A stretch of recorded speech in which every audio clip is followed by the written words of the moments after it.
อายยังน้องขึ้นถิ่นอย่าลืมหน้าลืมดินที่เคยหากินพาเที่ยวเขาเหลืองเต็มทงคอยอาน้องมาแก้เกี่ยวอายมองหน้าอยู่คนเดียวใจมันเหี่ยวสุดเหลือขนาดน้ำตาอายหลั่งเหมือนน้ำทางน้ำไหลมันเจ็บปวดดวงใจยำน้องไกลห่างลาบอกคิดสงสารคนอยู่บ้านอยากค่อยหาไปลงเงินตรา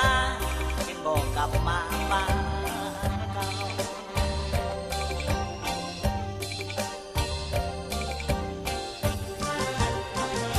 เจ้าลืมสัญญาที่ว่าจะมา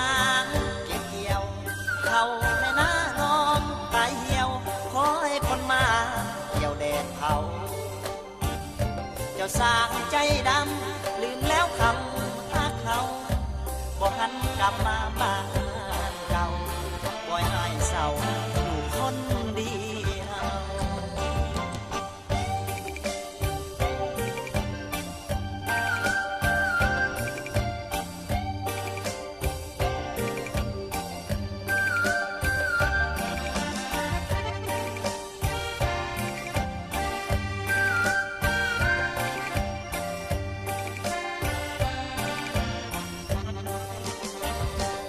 ตาอายหลังเหมือนหลังทางน้ำไหลมันเจ็บปวดดวงใจยำน้องไกลห่างลาบอกคิดสงสารคนอยู่บ้านยังค่อยหาไปลงเงินตราจึงบอกกลับมาบ้าน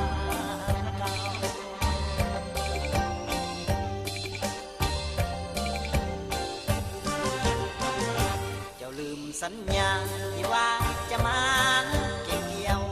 เขาในหน้าน้องตายเหี่ยวขอให้คนมาเกี่ยวแดดเผา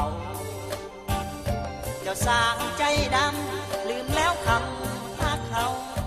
บอกหันกลับมา